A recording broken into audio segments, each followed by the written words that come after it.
இரண்டாவது வாசிங்க, லூக்கா 9:23. பின்பு அவர் எல்லாரையும் நோக்கி, ஒருவன் என் பின்னே வர விரும்பினால் அவன் தன்னைத்தான் வெறுத்து தன் சிலுவையை அனுதினமும் எடுத்துக்கொண்டு என்னை பின்பற்ற கடவன். இரண்டாவது, மோசே பெரியவனான பொழுது அவன் பார்வோனுடைய குமாரத்தின் மகன் எனப்படுவதை வெறுத்து. ஒரு கிறிஸ்தவன் வெறுக்க வேண்டிய இன்னொரு காரியம் அப்போஸ்தலனாகிய லூக்கா மூலமா அங்கே பதிவு செய்யப்பட்டிருக்கிறது. ஆண்டவர் சொல்கிறார், உன்னுடைய சுயத்தை வெறுத்து விடு. Disown your self. அதான் இரண்டாவது காரியம். Disown self. சுயத்தை என்ன செய்து விடு? வெறுத்து விடு. சுய வெறுப்பு என்பது சீசுவத்தின் ஒரு அடிப்படை சாராம்சம். The foundational truth, self denial is the foundational truth of discipleship. சீஷன் என்பவன் குருவை போன்றவன். ஒரு பாட்டே இருக்கு அப்படி. சீஷன் என்பவன் குருவை போன்றவன். ஆண்டவர் அவரை வெறுத்து பரலோக மேன்மைகளை விட்டு இந்த பூமிக்கு வந்ததை போல ரொம்ப சிம்பிளா சீஷனுக்கு ஒரு சத்தியத்தை சொல்லி கொடுத்தாரு. ஒருவன் என்னை பின்பற்றி வர விரும்பினால் அவன் தன்னைத்தான் வெறுத்து தன் சிலுவையை எடுத்துக்கொண்டு ஞாயிற்றுக்கிழமை தோறும் என்னை என்ன போட்டிருக்கு, அனுதினமும் என்னை பின்பற்ற கடவுள். அப்போ இந்த வெறுத்தல் என்பது எவ்ரிடே ரெஸ்பான்சிபிலிட்டி. நாங்களாம் வெறுத்துட்டோம், ரட்சிக்கப்படும் போது வெறுத்தோம், ஞானஸ்தானம் எடுக்கும்போது வெறுத்தோம். அதனாலதான் பழைய பாட்டு பழைய பெந்தைக்கோசை அனுபவங்கள்ல சபைகள்ல இந்த வெறுக்க வச்சாங்க ஆட்கள். நீ வெறுக்க மாட்டா அவ்வளவு ஈஸியா, உன்னை வெறுக்க வைக்கிறேன்னு வந்தாங்க. நகையை நீ வெறுக்கணும், அதான் நகையை கழட்ட சொன்னாங்க. ஏன்னா தமிழ்நாட்டில் நகைங்கிறது ஒரு விக்கிரகம். நமக்கு நிறைய பேருக்கு நகைங்கிறது ஒரு விக்கிரகம். அள்ளி போடுவாங்க. கல்யாண வீடுகள்லாம் பாருங்க, ஒரு 25 பவுனா போட்டிருக்க அந்த அம்மா. திருடன் நோட் பண்ணிருப்பான். ஓ சூப்பர், அடிச்சா நல்லா தேரும். அப்படி இங்க இருந்து இங்க வர போட்டிருப்பான். சில வீடுகளை ஹிந்துஸ் வீடுலாம் போய் பாருங்க, அந்த அந்த ஷோ ஆஃப் மென்டாலிட்டி அவங்கள்ட்ட இருக்கிற அவ்வளோத்தையும் எனக்கு போட்டு வந்துருவாங்க. நார்த் இந்தியாவில் அந்த பழக்கம் கிடையாது. அவர் ஒரு சின்ன கம்மல் போட்டிருப்பான், செயின் போட்டிருக்கே தெரியாது. அதனால அன்னைக்கு நார்த் இந்தியாவில் இந்த லீடர்ஸ் நகையை கழட்ட சொல்லலை, நம்ம ஆட்கள் தான் சொன்னாங்க. ஏன்? நீ அதை வெறுக்கணும்னு சொன்னாங்க. நீ அதை வெறுக்கணும், உடம்ப ஒடுக்கணும், ஃபாஸ்டிங் பேர் கண்டிப்பா வரணும். இப்படி நிறைய இந்த லெந்து நாட்கள்ல உங்களை ஒடுக்கணும். கறி சாப்பிடக்கூடாது. அது லெந்து நாட்கள்ல நீ விரும்பி செய்யற அதெல்லாம் என்ன அப்படின்னா லெந்து நம்ம ஆட்கள் உடனே அது லெந்து நாட்கள் பிடிச்சிக்கிட்டாங்க. அவங்க கொண்டு வந்த பிரின்சிபல் என்னன்னா, அட்லீஸ்ட் இந்த 40 நாள் நீ ஒன்னு வெறுத்து ஒரு பிராக்டிஸ்குள்ள வந்த அப்படின்னா ஆட்டோமேட்டிக்கா 41வது நாள்லயும் அது பழக்கம் உனக்கு வரும். அதுதான் கான்செப்ட். நம்ம ஆட்களுக்கு 38 முடிஞ்சு போயிடும். இந்த 39, 40 ப்ரிப்பரேஷன் டே. எதுக்கு? இந்த 32 நாள் விட்டதுக்கு. 30 நாள் என்னெல்லாம் விட்டோமோ, குடியை விட்டோம், பாட்டில் வாங்கி வச்சிருவான் கிறிஸ்தவன், மட்டனை விட்டுருவான், பாய்கிட்ட சொல்லி வச்சிருவான், பாய் 2 கிலோ. என்ன எதெல்லாம் 38 நாள் விட்டானோ அதெல்லாம் ஈஸ்டர் அன்னைக்கே செய்வான். ஈஸ்டர் அன்னைக்கே செய்வான். அவனுக்கு அந்த மாற்ற வெறுப்பு என்ன செய்யல. ஸோ ஆண்டவர் சொல்றாரு, வெறுப்புங்கிறது ஒரு பர்டிகுலர் டே கிடையாது, ஒரு பர்டிகுலர் பீரியட் கிடையாது. உன் வாழ்க்கையில இவ்வளவு நாள் இவ்வளவு மாசம் இல்ல, நீ அனுதினமும் உன்னை வெறுக்கணுங்கிறார். Every day you have to deny yourself. வெறுத்தல் என்பது நம்முடைய கிறிஸ்தவ அனுபவங்களில் ஊறி போன ஒன்றா இருக்கணும். காலையில் எழும்போதே ஆண்டவரை எங்களை வெறுக்கிற கிருபைகளை தாரோம், என்னென்ன சிலுவை வைத்திருக்கிறோ அதை நாங்கள் சுமக்கிற பாக்கியங்களை எங்களுக்கு தாரோன்னு கேட்கணும். சரி, இந்த வெறுத்தல் அப்படின்னா என்ன மீன் பண்ற ஆண்டவர்? இந்த மீனிங் ஆஃப் டினையல் சில வார்த்தைகளை நான் சொல்றேன். முதல்ல, it's an voluntary act to give up our ego and pride and self.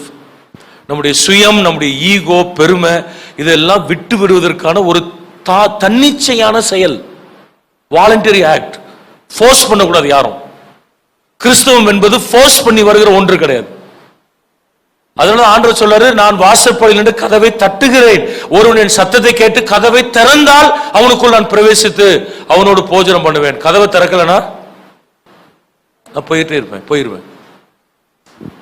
கதவை தட்டுகிற என் நேசரின் சத்தத்தை நான் கேட்டேன், நான் கதவை திறந்தேன், என் நேசரையோ காணவில்லை. போயிருவார் ஆண்டவர். தட்டுவார், உடைச்சிட்டுலாம் வரமாட்டாரு. அப்போ இந்த வெறுப்பு என்பது நான் தான் முயற்சி பண்ணணும், ஆட்டோமேட்டிக்கா வராது. பாஸ்டர் வெறுக்கிறதுக்காக ஜெபம் பண்ணுங்க, ஜெபம்லாம் பண்ண வேண்டாம். வெறுக்கிறதுக்கு நீ உட்கார்ந்து முழங்கால் போட்டு ஜெபம் பண்ண வேண்டிய அவசியம் இல்லை. அதை வெறுத்தல் என்கிற செயலுக்குள் நாம் போக வேண்டும், அர்ப்பணித்து நாம் போக வேண்டும். இன்னொரு அர்த்தம் என்னது? சிலுவை என்றாலே பாடுகளை குறிக்கிறது. Cross symbolises sufferings. சிலுவை என்றாலே பாடுகளின் உச்சக்கட்டம் மரணம். அப்போ சிலுவை சுமந்து என்று ஆண்டவர் சொல்ல வருவதற்கு காரணம், நீ உன்னை வெறுத்தல் என்றால் பாடுகளை சகித்தல். accepting the suffering for the sake of Christ. வேற ஏதோ பிரச்சனை சொல்ல, கிறிஸ்துவுக்காக, வசனத்திற்காக, திருச்சபைக்காக, தேவ ராஜ்யத்திற்காக, சுவிசேஷத்திற்காக பாடுகள் உன் வாழ்க்கையில் வரும் பொழுது அதை சகிக்க பழகு என்று சொல்லி கர்த்தர் சொல்கிறார். சகித்தல் தான் வெறுத்தல் என்பதற்கு இருக்கும். பாடுகளை இருக்கணும். ஆவியில் நடத்தப்படுகிற வாழ்க்கைக்கு அர்ப்பணித்தல், yielding ourselves to be led by the Spirit. அது வெறுத்தல். வெறுத்தல் என்று சொன்னால் ஆவியில் நடத்தப்படுவதற்கு ஒப்பு கொடுத்தல். ஆண்டவரே, இனிமே நான் என்னுடைய மாம்சத்தின்படி நடக்க மாட்டேன், என்னுடைய ஆசையின்படி நடக்க மாட்டேன், என்னுடைய விருப்பத்தின்படி நடக்க மாட்டேன். பவுல் சொல்லுகிறபடி ஆவினாலே நடத்தப்படுகிற ஒரு அனுபவம். எப்ப அந்த நடத்தப்படுகிற அனுபவத்துக்கு வருவோம்? எப்பொழுது நம்மை வெறுத்து சிலுவை தூக்கி கொண்டு நடக்க ஆரம்பிக்கிறோமோ அப்பொழுது ஆவியில நடத்தப்படுகிற அனுபவத்திற்குள் கர்த்தர் நம்மை கொண்டு போவார். ஒரு கரங்களை ஆமீன் சொல்லி சொல்லாமா? நாலு அர்த்தம் சொல்லி இருக்கிறேன். நாலாவது, ரிமூவிங் ஐடலேட்ரி அல்லது idols from our lives. Remove idols from your life. விக்கிரகங்களை நம்முடைய வாழ்க்கையை விட்டு எடுத்தல், அதுதான் வெறுத்தல். வெறுத்தலுக்கு இந்த 4 அர்த்தம் சொல்லலாம். இது ஒரு தன்னிச்சையான செயல், வாலண்டரி ஆக்ட். பாடுகளை சகித்தல், அக்செப்டிங் தி சஃபரிங்ஸ், ஏன்னா அது சிலுவை சொல்லப்பட்டிருக்கிறது. Yielding to the spirit let life, ஆவியில் நடத்தப்படுகிற வாழ்க்கைக்கு ஒப்பு கொடுத்தல். விக்கிரகங்களை அழித்தல். விக்கிரகம் என்னென்ன விக்கிரகம்லாம் இருக்குன்னு பாருங்க. ஹீரோ வொர்ஷிப் ஒரு ஐடல். இன்னைக்கு இந்த கள்ள தீர்க்கதரிசிகள், கள்ள தீர்க்க தரிசனங்கள், உபதேசங்கள் பெருகிறதுக்கு காரணம் என்ன? Hero worship. ஊழியக்காரங்க எவ்வளவு பெரிய டாப்புக்கு போனாலும் மனுஷன் தான். ஊழியக்கார மனுஷன் தான். ஸ்டேஜில் பார்த்த ஒரு ஆளை ஹீரோ ஆக்க கூடாது. எங்கெங்கெல்லாம் ஹீரோ ஆக்குறோமோ அங்கெல்லாம் அடிப்பார் ஆண்டவர். அவனே அடிப்பாரு. ஹீரோ ஆக்குற ஆளு என்ன செய்வாரு? அவர் ஒரு செய்தியை கொண்டு வருகிற ஒரு தூதுவன், அவ்வளவுதான். தூதன் கூட கிடையாது, ஏஞ்சல் கிடையாது. நல்லா விளங்கிக்கணும். ஸோ மகிமையை கொண்டு போய் ஒரு மனுஷனுக்கு கொடுக்க கூடாது. எங்கெல்லாம் மகிமையை மனுஷனுக்கு கொடுக்குறாங்களோ அந்த ஊழியங்கள்லாம் கர்த்தர் காலி பண்ணிட்டு வர. நீங்க நல்லா பாருங்க. நான் பேர் ஊர்ல ஒன்றும் சொல்லலை, நீங்களே பாருங்க. எங்கெங்கெல்லாம் மகிமையை ஒரு மனிதன் எடுக்கிறானோ அங்கெல்லாம் கர்த்தருடைய கை விரோதமாக இருக்கும். அவர் தெளிவா சொல்றாரு, என்னுடைய மகிமையை நான் ஒருவனுக்கும் என்ன செய்ய நான் கொடுக்க மாட்டேன் என்று சொல்லுகிறார். ஸோ ஹீரோ வொர்ஷிப் அது ஒரு Idol. prioritizing work over God is an idol. ஆண்டவருக்கு கொடுக்க வேண்டிய முக்கியத்துவத்தை வேலைக்கு கொடுத்தல் ஒரு விக்கிரகம். சரிதானே? அப்போ வேலையை பிரதானப்படுத்த, உறவுகளை பிரதானப்படுத்த தெரிந்த நிறைய பேருக்கு ஆண்டவரை பிரதானப்படுத்த தெரியல. அப்ப ஆண்டவர் என்ன சொல்றாரு? அது விக்கிரகம் சொல்றாரு. விக்கிரகம். நான் அதனாலதான் இந்த கல்யாணத்துக்கு ஞானஸ்தானத்துக்கு வர்றவனுக்கு நான் கொடுக்க மாட்டேன். அது அது அது தப்பான பிரின்சிபல். அது உங்களுக்கும் ஆசீர்வாதம் கிடையாது, எங்களை மாதிரி ஆட்களுக்கும் ஆசீர்வாதம் கிடையாது. அதாவது ஞானஸ்தானங்கிறது கல்யாணத்துக்கோ சிஎம்சி அட்மிஷனுக்கும் வாங்குற ஒண்ணு கிடையாது. அட்மிஷனுக்கும் கல்யாணத்துக்கும் மெம்பர்ஷிப் ஆகிறதுக்கும் எடுக்கிறது அல்ல ஞானஸ்தானம். ஞானஸ்தானம் என்பது இயேசுவை ஏற்றுக்கொண்டு எடுக்கிற ஒன்று. மனம் திரும்பி இயேசுவை ஏற்றுக்கொண்டு அவருடைய பிள்ளையாக மாறினதற்கு அடையாளம் தான் நம்ம தொட்டில முக்கியம் என்னது நம்ம எடுக்கிறது. So where is your priority? உங்களுடைய முன்னுரிமை எங்க இருக்குன்னு பாருங்க. ஆண்டவர் தான் முன்னுரிமையா அல்லது வேலை முன்னுரிமையா? திருச்சபை ஆராதனை முன்னுரிமையா? போக வேண்டிய ஃபங்க்ஷன் முன்னுரிமையா? பார்க்கணும். பரிசுத்தவான்களின் ஐக்கியம் முன்னுரிமையா அல்லது பாவிகளோடு ஐக்கியப்படுவது முன்னுரிமையா? உங்க வீட்டில் கூப்பிடுறாங்க, சண்டேப்பா எங்க மாவை ரசிக்கப்படல, அவர் ரசிக்கப்படல, நம்ம என்ன பண்றது? அவருக்கா ஜோம் பண்ணலாம், ஆனா சண்டே வரமாட்டேன். சண்டே வரனாலும் சர்ச்சுக்கு போயிட்டு தான் வருவேன். இந்த ஸ்டாண்ட் எடுங்க. யாரெல்லாம் இந்த ஸ்டாண்ட் எடுக்கிறாங்களோ அவங்களெல்லாம் கர்த்தர் ஆசீர்வதிப்பார். அல்லேலூயா. அதான் வெறுத்தல். வெறுத்தல் என்றால் விக்கிரகங்களை தள்ளுதல். ஆண்டவருக்கு கொடுக்க வேண்டிய இடத்தை வேறு ஏதோ எடுத்திருக்கிற ஒன்று விக்கிரகம். ஆவிக்குரிய கடமையை செய்யாமல் இருப்பது விக்கிரகம். Avoiding spiritual responsibility is an idol. அது ஒரு விக்கிரகம். கர்த்தர் கொடுத்த பொறுப்பு, ஆவிக்குரிய பொறுப்புகள் என்று ஒன்று இருக்கிறது. அப்ப என்ன செய்யணும்? ஒரு கிறிஸ்தவன் என்ன செய்யணும்? 3 வார்த்தை நான் சொல்றேன். நல்ல ஜெபம் பண்ணணும். Pray earnestly. Check your life. Check your inner life. உங்க உள்ளான வாழ்க்கையை ஆராய்ந்து பார்க்கணும். 3வது, அப்படி ஏதாவது இருந்தால் அதை கைவிடணும். Renounce immediately. இந்த 3ஐயும் செஞ்சுட்டே வந்தீங்கன்னா உங்களுக்கு சுயத்தை வெறுக்கிற பழக்கம் வந்துட்டே இருக்கும். ஜெபித்தல், உள்ளான மனிதனை ஆராய்ந்து பார்த்தல், விட்டு விடுதல். Praying earnestly, checking our inner life and renouncing or giving up immediately. கண்டுபிடிச்ச உடனே ஆண்டவரே இதுதான் என் விக்கிரகம் கண்டுபிடிச்சிட்டேன், உடனே அதை நான் விடுறேன். இதுதான் என்னுடைய பொறுப்பை தட்டி கழுக்கிறதுன்னு கண்டுபிடிச்சிருக்கிறேன், அதை உடனே நான் விடுறேன் ஆண்டவரே.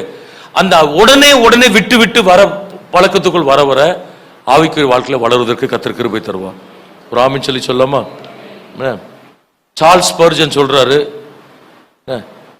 I have now concentrated all my prayers into one, and that is only one prayer, that I may die to self and live to God. என் வாழ்க்கையில் இருக்கிற எல்லா ஜெபத்தையும் இப்ப நான் ஒரு ஜெபத்துக்கு கொண்டு வந்துட்டேன். Spurgeon prince of the preachers சொல்றோம். பிரசங்கயாரலின் இளவரசி அவர் அவ்வளவு அழகா பிரசங்கம் பண்றாரு. என்னுடைய ஜெபம் எல்லாம் இப்பொழுது ஒரே ஒரு ஜெபம் தான், என்னுடைய சுயத்துக்கு மரித்து இயேசுவுக்காக நான் வாழ்வது, அதுதான் என் ஜெபம் என்று அவர் என்ன செய்யறாரு? அவர் சொல்றாரு. A.W. டோசர், உங்களுக்கு நிறைய பேர் தெரிஞ்சிருக்கலாம், புகழ்பெற்ற ஒரு பிரசங்கியார், எழுத்தாளர். People who are crucified with Christ have 3 distinct marks. கிறிஸ்துவோடு சிலுவையில் அறையப்பட்ட ஆட்களுக்கு 3 அடையாளங்கள் உண்டு. அவர் சொல்றார், முதல் அடையாளம் என்னன்னா, they are facing only one direction. ஒரு வழியில தான் அவங்க போறாங்க, ஒரு வழியில் மட்டும் அவர்கள் போறாங்க. They can never turn back. அவங்க ஒரு நாளும் அந்த வழியிலிருந்து திரும்ப மாட்டாங்க, ஒரு நாள் அந்த வழியில விட்டு திரும்ப மாட்டாங்க. They no longer have plans of their own. தங்களுடைய சொந்த திட்டங்கள் என்று அவங்களுக்கு எதுவுமே கிடையாது. சிலுவைக்கு மரித்த கிறிஸ்தவனின் 3 அடையாளங்கள். ஒரே வழியிலே போகிறான், திரும்பி வருகிறது இல்லை, திரும்பி பார்க்க மாட்டான். அவன் தனக்கென்று திட்டம் எதையுமே வைக்க மாட்டான். ஆங்கிலத்தில் ஒரு நல்ல பாட்டு உண்டு, it's well with my soul. அந்த பாட்டை எழுதின ஸ்பாஃபோர்ட் ஒரு அட்வொகேட். அவர் பையன் காய்ச்சலை மரித்து போனாரு. அங்க இருக்கிற சிகாகோ ஃபயர், அவருடைய ப்ராப்பர்ட்டி எல்லாம் ஃபயர்ல காலி ஆயிடுச்சு. டிஎல் மூடி கூட இணைந்து ஒரு குருசைல ஊழியம் செய்யறதுக்காக அவர் டிராவல் பண்ணணும்னு நினைச்சாரு. அவர் மனைவி, அவரு 4 பிள்ளைகள், 4 பெண் பிள்ளைகள். முதல்ல ஒய்ஃபை 4 பேரையும் அனுப்புறாரு. ஒரு குறிப்பிட்ட இடத்துல அந்த கப்பல் இன்னொரு கப்பல்ல மோதி கிட்டத்தட்ட 200+ அந்த கப்பல் தான் அவ்வளவு பேரும் மறிச்சிட்டாங்க. Almost more than 90%. பிள்ளைகள் 4 பேரும் இறந்துட்டாங்க, அந்த அம்மா மட்டும் தப்பிச்சிருச்சு. சர்வைவ்ட் அலோன் அப்படின்னு ஒரு அன்னைக்கெல்லாம் ஃபோன் கிடையாது, தந்தி டெலிகிராம் வந்தது. கேள்விப்பட்டு போறாரு, இவரும் டிராவல் பண்ணி போறாரு. போகும்போது அந்த இடம் வந்தது. அந்த இடத்துல தான் இதை எழுதினாராம். இந்த கப்பலை நிறுத்தி சொன்னாங்க, இங்கதான் ரீசெண்டா நம்ம கேள்விப்பட்ட ஆக்சிடென்ட் நடந்தது, 2 கப்பல் மோதி இவ்வளவு பேர் இறந்து போனாங்க. அங்கதான் 4 பிள்ளைகளை மறிக்க கொடுத்த, 4 அழகான பெண் பிள்ளைகளை மறிக்க கொடுத்தவர். அங்க எழுதினார் அந்த பாட்டை, it's well with my soul. ஒரு ஃபேமஸ், நீங்க யூடியூப்ல அந்த பாட்டை நீங்க என்ன செய்யலாம், பார்க்கலாம். சுயத்திற்கு வெறுக்கணும். சுயத்துக்கு என்ன செய்யணும்? வெறுக்கணும். ஒருவன் என்னை பின்பற்றி வர விரும்பினால் அவன் தன்னைத்தான் வெறுத்து தன் சிலுவை எடுத்துக்கொண்டு அனுதினமும் என்னை பின்பற்றுகிறார்.